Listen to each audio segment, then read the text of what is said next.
Hi and welcome to another episode of Essential Lightroom. In this video I'm going to demonstrate why you should be using the tone curve in either Lightroom or Lightroom CC, and I'm going to show you how to use it, why to use it, and why it's probably one of the most powerful tools you can have to work with editing your images. If you want to create great effects or you just want to correct an image, this is really the go-to place to deal with most of the problems you may find in any kind of image. So let's just jump into Lightroom CC and take a look at how we can work with the tone curve.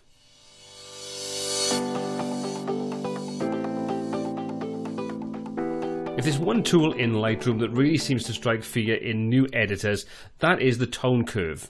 Now the tone curve in Lightroom is pretty much exactly the same as the curve inside or curves inside Photoshop, and you've also got curves in many other image editing applications, and they all work in fundamentally the same way.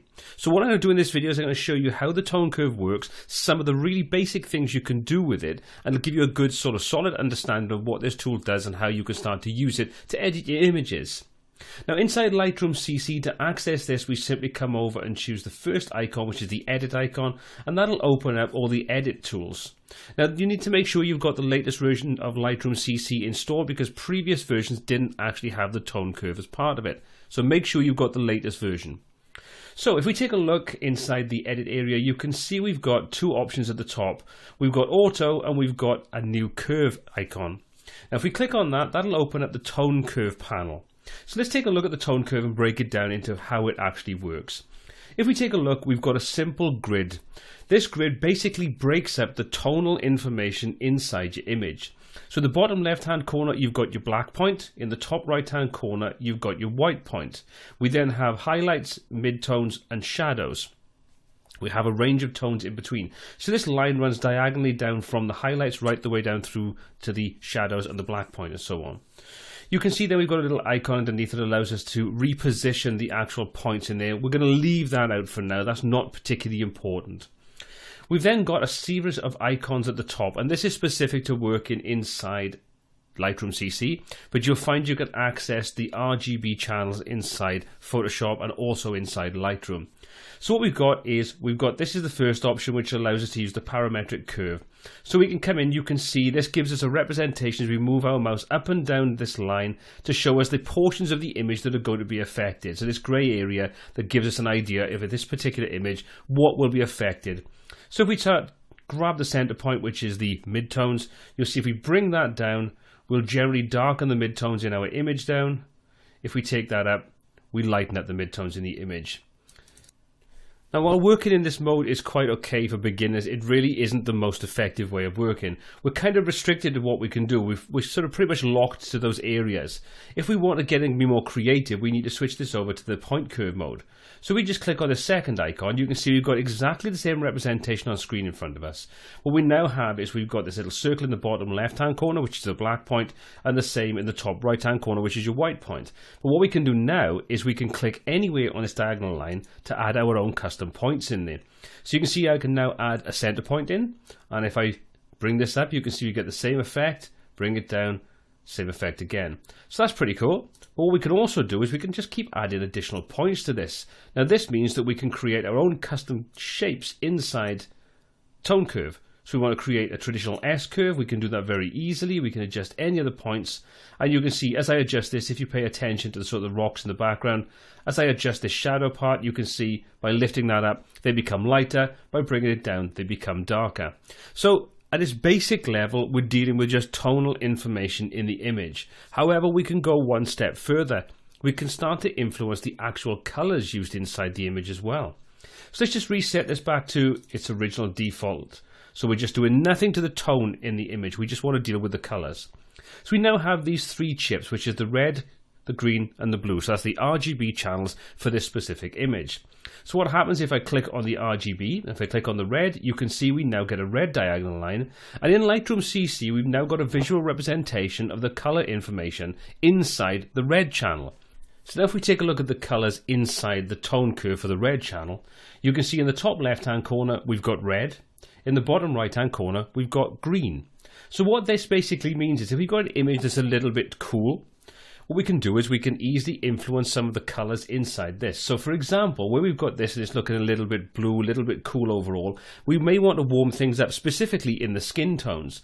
So we can do that really easily by coming in, select the midtones, and if we start to bring this up in the red channel towards the red, what this is basically going to do is it's going to take the midtones in the red channel and give them slightly more red. We can take this obviously to an extreme and you can see we start to get a really kind of crazy looking effect. But used subtly, we can easily warm the picture up a little. So you can see now if we undo this or we just disable this, we've now got that sort of tealy kind of color to it. It's very cool. Once we introduce this, we've now got a little bit more warmth in there.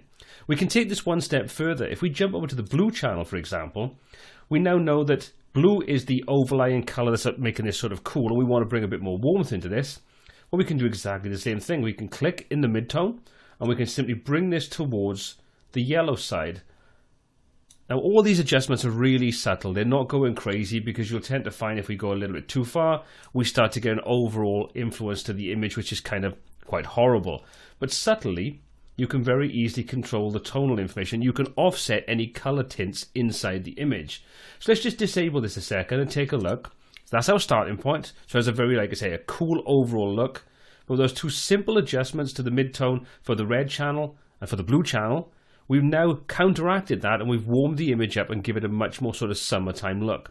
That's really, really simple and really easy, but shows how powerful the tone curve really is. Now, the beauty of this method means that you don't have to rely on things like split toning and things like that where you want to introduce color into a specific part of your image. So let's just go back again. Let's just say we want to come back to the red channel. What we want to do is you want to introduce some reds into a particular part of the image, a particular tone. So what we could say is, well, in the shadows or the midtones or the highlights, we want to introduce either more red or more blue or more green or more yellow, whatever we want to do. So let's take a look at that in action. I'm just going to go through and make some simple tweaks to this image to adjust the basic colors inside the overall image itself. But I'm going to focus on certain parts of the tonal range. So for example, let's just come into the reds. And let's just say I want to introduce a little bit of red into the shadow areas. Well, we can do that. And what I would suggest doing is, if you want to sort of work on a very specific area, is to add some extra points either side of the main point that you want to work with. So what we're doing is basically locking this information down. So what I can do is now I can come into this and you can see I'm kind of restricting the amount of adjustment that I'm getting either side of these locked points. You're still going to get a slight curve adjustment there, but it's going to be fairly minimal. So we can do this. Let's just say we're going to come into this. We're going to focus on the shadow information. Put another point in there. So we kind of lock that down. And now I'm just going to bring in a little bit more red into the shadows. So I can adjust any of these points to get exactly what I want and deal with any of the custom areas that I want to deal with. So you should see now we start to get some red into this area. Let's not go too crazy with that. What I'm going to do now is jump over to the blue and do the areas that sort of highlights and add in a little yellow into that and bring a bit of warmth into those areas. So again, I'm going to lock down the various different points just to make sure I don't go and influence too much of the other parts of the image. So let's just say I want to bring a little bit more yellow into this. So I'm not going to go crazy, but you can see you've got a lot of tonal information, a lot of highlights, which obviously in the background we've got these sort of semi-blown out parts of the rocks in the background. So we're just basically coming in and we're just influencing those by bringing in a little bit of yellow.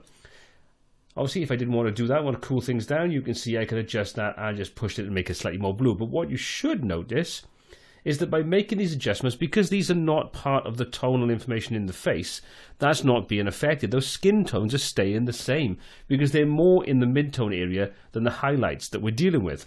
So we can really specifically target and focus on the areas that we want. So this is the before. Very cool. This is the after. We've now brought in a lot of warmth, but the image looks a little flat, looks a little bit washed out. Now obviously I could jump over to the contrast if I wanted to, or mess about with the exposure, but for this we're going to focus solely on dealing with the tone curve. So what I'm going to do is I'm going to jump back to the tone curve itself. So this is not going to influence the colors now, it's just going to influence the actual tone of the information in the image. So in other words, the highlights, the shadows, the midtones and so on. So I can operate in this exactly the same fashion. I can click and add points anywhere I want, and then I can start adjusting. So let's just say I want to darken the midtones. Well, I can easily bring those down, and you see the image starts to get slightly darker, And I can adjust this now to get exactly what I want. So you can see the image overall is starting to get slightly darker. If I want to, I can easily come down to where we've got the shadows, and we can darken those down even more so. If I want to do that sort of typical effect you see on things like Instagram where you crush the blacks, that's very easy. We can simply grab the black point and lift that up. And what that's effectively saying is that anything that's black will no longer be black. It'll be a dark grey, which we're sort of lifting that up from this black point. So we can stylize our image quite easily by doing things like that. We can easily come in and just give it a little bit more punch by creating what's called a traditional S-curve, which effectively darkens down the shadows, brightens up the highlights while keeping the sort of mid-tones in the midpoint. So you can see now if we undo that, there's our before, there's our after. So we've got a much more stylized image. We've got nice tones in there. We've warmed the overall image up. If we wanted to crush the blacks, we can do that. But we've realistically only dealt with one simple tool inside Lightroom, and that is the tone curve. Now before I wrap this video, there's a couple of things that I want to show you inside Lightroom CC when you're working with the tone curve that make your life just a little bit easier. If you're working in any of these second, third, fourth and fifth modes, you can right click on this area and you can choose show all curves, and that's what I've got at the moment. So what that does is you can see we've got the red curve, we've got the blue curve and the green curve alongside the normal standard tone curve. This means that when I'm making adjustments I can see exactly where I am with any of those other curves at any time. If you find you don't like that, you can simply right click, disable it, and it's gone. So you can see we've got a few different options. We can reset the channels, we can reset all channels, copy channel settings, snap to the grid to make sure that we can snap to a grid.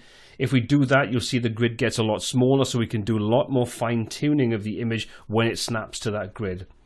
Right click, disable that, right click, show all curves.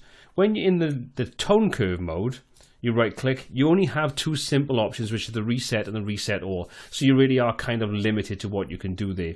So what I would suggest is this is kind of like your beginner's mode. What I would say is switch over to the point curve mode and start working in there. Make some adjustments. Follow along with the adjustments I've done in this video so you can see how they work. It's really not as complicated as it first looks, and the fact that Lightroom CC now gives you this nice color representation in the top left, bottom right of when you make changes to any of the RGB channels, you can see exactly what's going to happen. I think it's a really great way of showing things, and I hope this will be filtered down through to things like Photoshop and the Lightroom CC Classic. It's a really great way of working. Well, hopefully what you've seen is that the tone curve is not as frightening as you may first have thought. So you can see that you can quickly and easily edit your image, get some really cool looking effects just by using one tool. Well, if you enjoyed the video, please give it a thumbs up and smash that subscribe button to be kept up to date with all the new content that's added every single week. If you do subscribe, please hit the bell icon next to the subscribe option to make sure you're notified every time we upload some new content. If any comments, questions or feedback on this video or anything you'd like to see in future videos, please pop that in the comment section below, and until next time, take care.